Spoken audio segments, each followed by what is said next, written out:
అహోబిలం ఆంధ్రప్రదేశ్లోని నల్లమల అడవుల్లో ఉన్న ప్రసిద్ధ నరసింహ క్షేత్రం. ఇది 108 వైష్ణవ దివ్య దేశాలలో ఒకటి. హిరణ్యకశిపుడిని వధించి ప్రహ్లాదుని రక్షించడానికి విష్ణువు నరసింహుడుగా స్తంభం నుండి ఉద్భవించిన ప్రదేశంగా పురాణాలు చెబుతున్నాయి. ఈ క్షేత్రంలో నరసింహస్వామి యొక్క 9 అవతారాలు నవనరసింహుల ఆలయాలు ఉన్నాయి.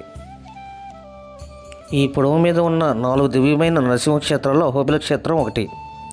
రాక్షసుడైన హిరణ్యకశిపుడిని సంహరించడానికి, తన భక్తుడైన ప్రహ్లాదుని రక్షించడానికి స్తంభమునందు ఉద్భవించే స్థలమే ఈ అహోబిల క్షేత్రము. ఈ స్థల పురాణం గురించి వ్యాస మహర్షి సంస్కృతం నందు బ్రహ్మాండ పురాణం అంతర్గతంలో 10 అధ్యాయాలు 1046 శ్లోకములతో అహోబిలం గురించి రాయబడింది. దేవతలు నరసింహస్వామిని చూసి ఆయన బలాన్ని అహోబల గొప్ప శక్తి మరియు ఆయన ఉంచిన గుహను అహోబిల గొప్ప గుహ చూసి ఆశ్చర్యపోయి ఈ ప్రదేశాన్ని అహోబిలంగా పిలిచారని కథనాలు చెప్తున్నాయి. నరసింహస్వామి ఉద్భవించే స్తంభాన్ని నేడు ఉగ్రస్తంభంగా పిలుస్తారు. కాకతీయులు మరియు రెడ్డి రాజులు 13-14 శతాబ్దాల్లో ఈ ఆలయాన్ని పోషించారు. విజయనగర సామ్రాజ్యం, ముఖ్యంగా శ్రీకృష్ణదేవరాయలు ఈ క్షేత్రాన్ని బాగా అభివృద్ధి చేశారు. 1398లో ఆదివాన్ షట్కోప యతీంద్ర మహాదేశికన్ చేత స్థాపించబడిన అహోబిల మఠం శ్రీ వైష్ణవ సాంప్రదాయంలో అత్యంత ముఖ్యమైన మఠాలలో ఒకటి.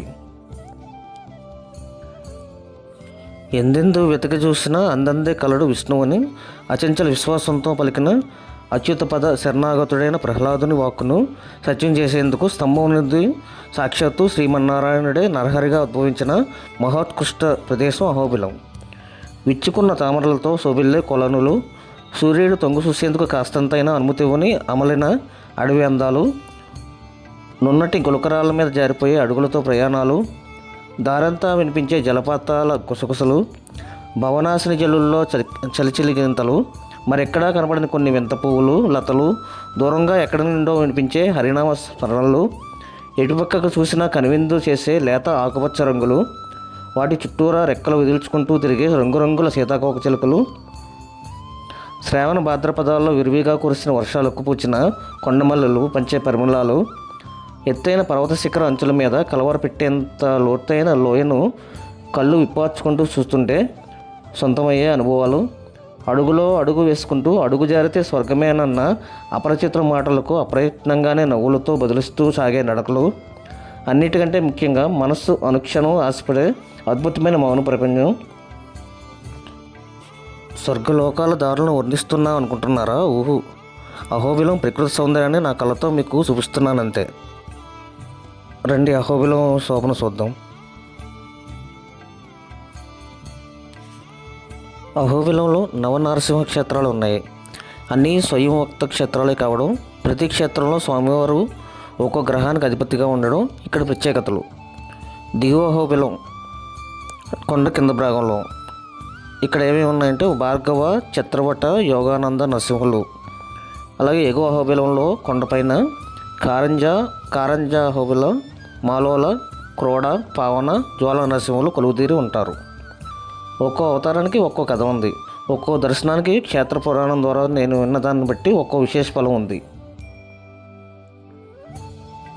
అహోబిల స్వామివారు తన పెళ్లికి తానే స్వయంగా భక్తులను ఆహ్వానిస్తారని అన్నారట. 600 సంవత్సరాల క్రితం ఆనాటి ప్రప్రథమ పీఠాధిపతి శ్రీ షట్కోప యతీంద్ర మహాదేశికన్ వారు ఈ బ్రహ్మోత్సవానికి శ్రీకారం చుట్టారు. ఆనాటి నుండి ఈనాటి వరకు పర్వేట ఉత్సవాలు ఘనంగా 45 రోజుల పాటు జరగడం విశేషం. తిరుమలలో కూడా శ్రీవారికి పర్వేట ఉత్సవాలు జరుగుతాయి. అటు పిమ్మత బ్రహ్మోత్సవాలు జరిగి గరుడోత్సవంతో అనగా మార్చి 17న ఈ వేడుకలు పూర్తవుతాయి. అహోబిల స్వామివారు తన వివాహ మహోత్సవానికి భక్తులను ఆహ్వానించడానికి అహోబిల పరిసర ప్రాంతంలో సుమారు 35 గ్రామాల్లో ఈ 45 రోజులు సంచరిస్తారు. పార్వేట ఉత్సవాలు ఈ గ్రామాల్లో ఆ 45 రోజులు జరుగుతాయి. ఈ 1.5 రోజులు అన్ని గ్రామాల్లో అందరికీ పండుగే, అన్నీ వేడుకలే. స్వామివారి పల్లకి పోసే బాధ్యత ఇక్కడి కొన్ని కుటుంబాల వారికి తరతరాలుగా వంశపారంపర్యంగా వస్తున్న ఒక సాంప్రదాయము. సుమారు 120 మంది ఈ విధంగా స్వామివారి సేవలో తరిస్తున్నారు. అహోబిలం మఠం చాలా ప్రసిద్ధి పొందినది. ఇది వైష్ణవ మత వ్యాప్తిలో కీలక భూమిక పోషించింది. సంకీర్తనాచార్యుడు అన్నమయ్య ఇక్కడనే దీక్ష పొంది మంత్రోపదేశం పొందినాడు. ఇది దిగువ అహోబిలంలో ఉన్నది. ఇక్కడ లక్ష్మీ నరసింహస్వామి దేవాలయం చాలా అందంగా శిల్పకళలతో వెలసిల్లుతుంది. మఠంలోనూ నరసింహస్వామి విగ్రహాలు ఉన్నాయి. వీని పూజా పునస్కారము చూడదగ్గవి. ప్రహ్లాద బడి, ఇది చిన్న గుహ. దీన్నే ప్రహ్లాద బడి అంటారు. ఈ గుహ ఎదురుగా కొండలపై నుండి నీరు పడుతూ చాలా ఆహ్లాదకరంగా ఉంటుంది. ఈ గుహ ఎదురుగా విశాలమైన రాళ్ళ చెప్తాలుగా సహజ సిద్ధ కొండ ఉంటుంది. దానిపైన రకరకాల అక్షరాలు రాసినట్లు గీతలు ఉంటాయి. ఈ అక్షరాలలో చాలా వాటికి పోలికలు గమనించవచ్చు. ఈ గుహలోకి ఒకేసారి కేవలం 5 మాత్రమే వెళ్ళగలుగుతారు.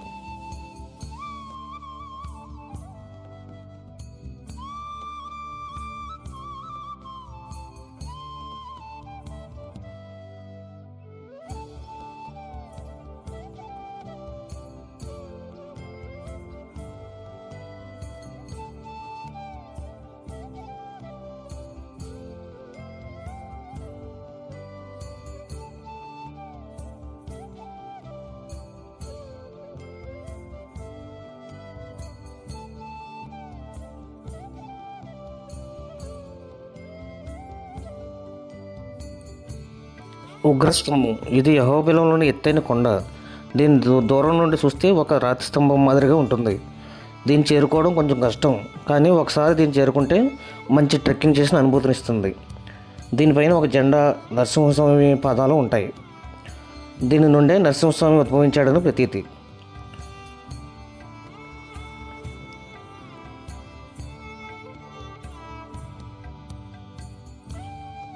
దూరం నుండి కనిపిస్తుంది కదా, ఆ కొండని ఉగ్రస్తంభం అంటారు.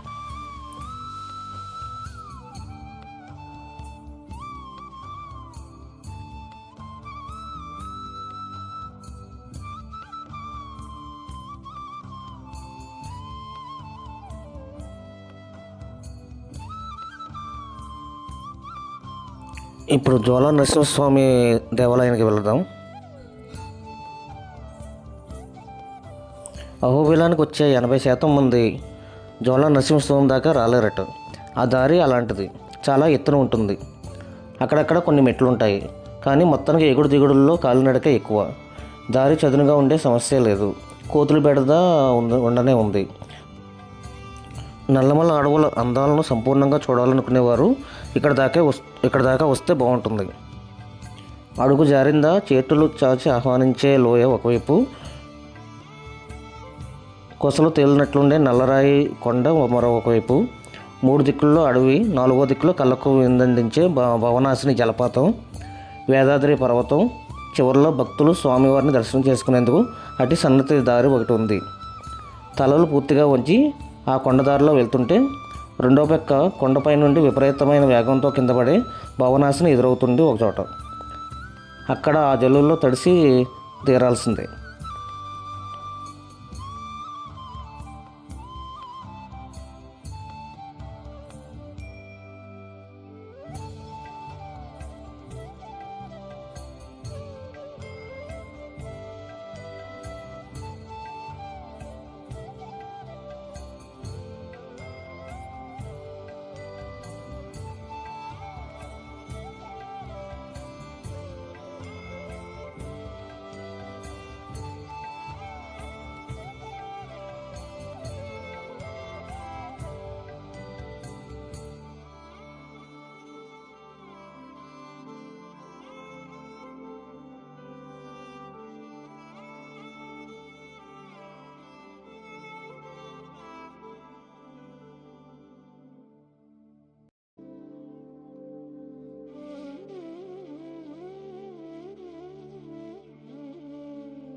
అసలే దాదాపు పర్వతం పైదాకా వచ్చేసి ఉంటాము. వణికించే చలిగాళ్ళు ఒళ్ళంతా చుడుతుంటే దానికి తోడు ఈ చన్నీటి స్నానం. అలా 10 అడుగులు వేశాక రక్తగుండం కనపడుతుంది. హిరణ్యకశిపుడిని వజ్ర నఖాలతో చీల్చి చంపిన తర్వాత ఆ రక్తపు చేతులను స్వామి ఈ గుండంలో కడిగారట.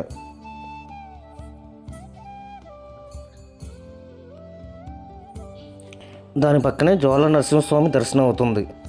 ఇది నిజానికి హిరణ్యకశిపుడి కోట ద్వారం.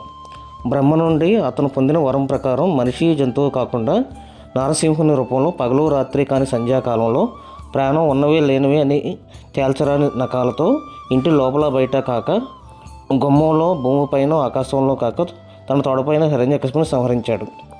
జ్వాలా నరసింహస్వామి దర్శనమిచ్చేది అదే ప్రదేశంలో. తొడల మీద హిరణ్యకశిపుడు, పాదాల వద్ద ప్రహ్లాదుడు, మెడలో ప్రేగులు, మహోగ్ర రూపంలో ఉన్న మూర్తిని చూడగానే ఒళ్ళు గగురు పుడుతుంది. తనను మనసా వాచ స్మరించి అర్చించిన ఒక భక్తుడిని కరుణించడానికి, కాపాడటానికి అవతరించిన శ్రీహరిని కల్లారా చూసి భక్తితో ప్రణమిల్లాలనిపిస్తుంది.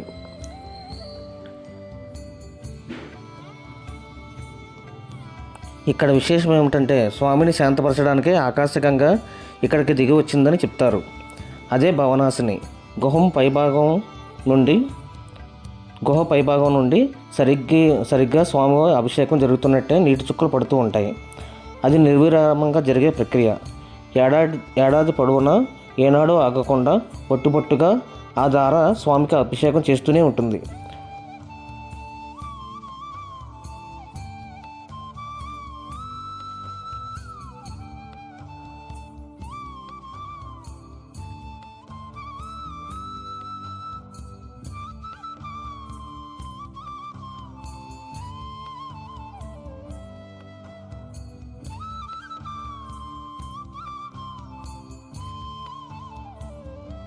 రండి, జ్వాలా నరసింహస్వామిని దర్శనం చేసుకుందాం.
జ్వాలా నరసింహస్వామిని దర్శనం చేసుకున్నారు కదా, అక్కడి నుంచి బయటకు రాగానే గ్లాసులతో పానకం ఇస్తారు. ఎంత అడిగినా కాదనరు. పరమ పావన ప్రదేశంలో మనసు చెమరిస్తే పానకపు చుక్కలతో అందాక మండిపోయిన గొంతు కూడా చల్లబడుతుంది.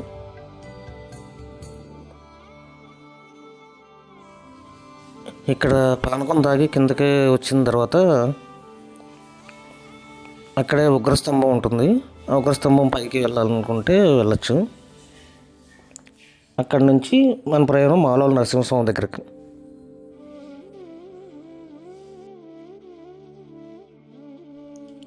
మా అంటే లక్ష్మీదేవి, లోల అంటే ప్రియుడు. లక్ష్మీదేవికి ప్రియుడై, లక్ష్మీ వల్లభుడై, శాంతరూపంలో ప్రసన్నుడై ఉన్న స్వామి దర్శనమవుతుంది ఇక్కడ. నరసింహస్వామి అవతారాల్లో స్వామి చెంచులక్ష్మి అనబడే అడవి తల్లి ముద్దుబిడ్డని పరిణయమాడారని, అది తెలిసి అలకబూడిన అమ్మవారు వైకుంఠం నుండి ఇక్కడికి వచ్చారని, అప్పుడు స్వామి ఇక్కడే అమ్మవారిని ప్రసన్నం చేసుకున్నారని స్థల పురాణం. లక్ష్మీ సమేతుడే అమ్మవారిని గాఢాలింగనం చేసుకున్నట్లుంటే మూర్తిని దర్శించుకోవచ్చు. ఈ ఆవరణ కూడా ప్రశాంతంగా ఉంటుంది. ధ్యానాలకు బాగా అనుకూలం. బోలెడని పూల మొక్కలతో నిండా విరబోసిన రకరకాల పూలతో దగ్గరికి వెళ్తుండగానే మనసు హాయిగా అయిపోతుంది.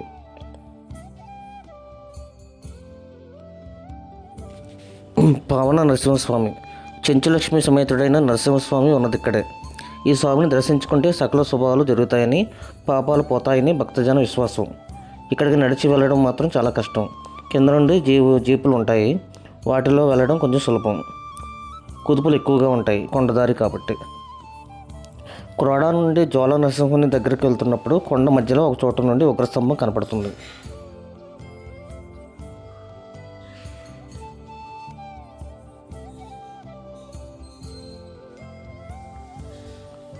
అదిగోండి ఉగ్రస్తంభం కనిపిస్తుంది, చూస్తున్నారు కదా.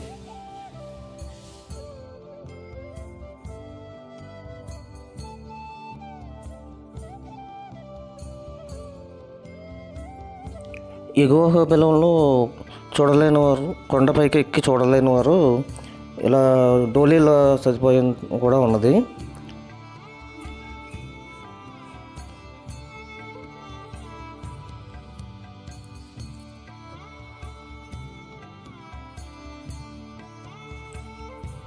ఎగువ అహోబిలం వెళ్ళే దారిలో మొదట వరాహ నరసింహస్వామి కనిపిస్తారు. ఇప్పుడు వచ్చేటప్పుడు చూద్దాం, రెండు వరాహ నరసింహస్వామిని దర్శనం చేసుకుందాం.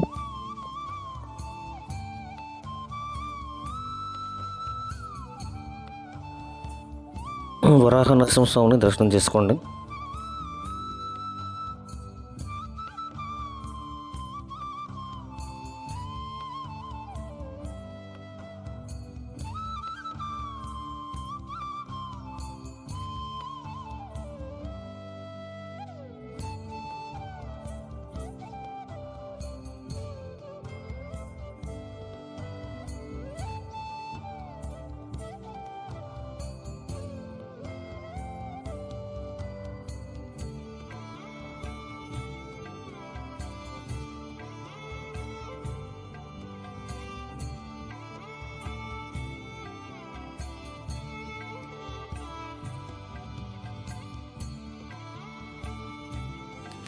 అహోబిల నరసింహస్వామి. అహో అంటే ఆశ్చర్యం, బిలం అంటే గుహ. ఆశ్చర్యమైన గుహలో ఉండే స్వామి కనుక అహోబిల నరసింహస్వామి అంటారని ఒక కథ. రాక్షస సంహారంతో పలు విధ బాధల నుండి విముక్తులైన దేవతలందరూ కలిసి మహాబలవంతుడని స్వామిని వేణువుల్లో పొగడటం చేత అహోబలుడయ్యారని మరో కథనం. కారంజ ఆలయం నుండి ఇక్కడకు ఒక 10-15 నిమిషాల నడక. పేరుకు తగ్గట్టే పూర్తిగా గుహలోనే స్వామి దర్శనమయ్యేది. మహా ఉగ్ర రూపం, ఎవరి వల్ల శాంతం పొందని నరసింహ అవతారం. ప్రహ్లాదుడి ప్రార్థనలకు మాత్రమే చలించి శాంతించాక ఈ గుహలో స్థిరపడిందని చెప్తారు. గుడి లోపల మధ్యలో ఇనుప కంచెలా ఒకటి కనపడుతుంది. ఆ ప్రాంతంలో ప్రతాపరుద్ర రాజులు, విజయనగర రాజులు దాచిన అపార నిధులు ఉంటాయని అక్కడ భక్తుల విశ్వాసం. క్రోడ నరసింహస్వామి. ఇది వరాహ అవతారం. హిరణ్యాక్షుడు భూదేవిని రాక్షస చర్యలతో హింసిస్తున్నప్పుడు అతని బారి నుండి భూదేవిని రక్షించి భుజాల పైకెత్తుకున్న కథ మనకు తెలిసిందే. ఇక్కడి విగ్రహంలో భీకరంగా ఉన్న వరాహాన్ని, భుజాలపైన ఉన్న భూదేవిని చూడగలం. ఇది స్వయం వక్త క్షేత్రమే కావడం విశేషం.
కారంజ నరసింహస్వామి గుంపులు తిరిగిన కొండ చెలువ లాంటి రోడ్డు మార్గం మీద ప్రయాణించి ఇక్కడికి రాగానే సుందర తపోవనానికి వచ్చినట్టు ఉంటుంది. ఆలయం చుట్టూ బోలెడు ఖాళీ స్థలం, అంతా తులసి మొక్కలు, కొండచర్య విరిగి పడుతుందా అన్నట్లుండే ప్రాంతంలో ఉంటుంది. ఆంజనేయ స్వామి ఇక్కడ కారంజ వృక్షం కింద కూర్చుని తపస్సు చేసినప్పుడు నరసింహస్వామి ప్రత్యక్షం కాగా ఆయన నా శ్రీరామచంద్ర ప్రభువు తప్ప వేరెవరూ నాకు అక్కర్లేదని మొండికేస్తారట. అప్పుడు అన్నీ తానే అని చాటేందుకు ఒక చేత్తో విల్లు, ఒక చేత్తో శంఖంతో, నుడుతున్న త్రినేత్రంతో స్వామి దర్శనమిచ్చి కరుణించారని స్థల పురాణం. ఆ మూర్తి గర్భగుడిలో ఉండేది. ఆ విల్లు, శంఖం, త్రినేత్రం చాలా స్పష్టంగా కనపడతాయి. అన్ని నీవనొచ్చు అన్న పదాలు అప్రయత్నంగా పెదవుల మీద నాచిమాడుతుంటే జోడించిన చేతులతో కళ్ళు మూతలు పడతాయంటే అబద్ధం కాదు. దర్శన భాగ్యానికే మనసు పరవశించిపోతుందంటే అతిశయోక్తి కానే కాదు.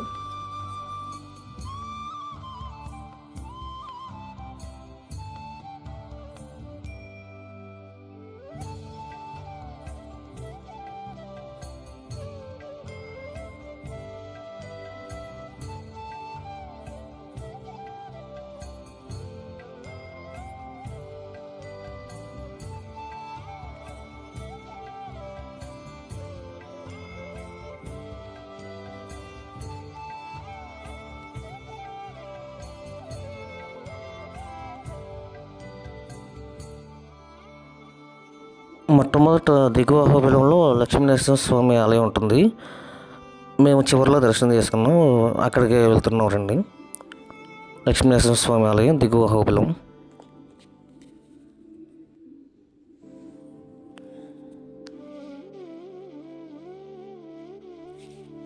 దిగువ అహోబిలంలో నరసింహస్వామిని దర్శనం చేసుకుందాం.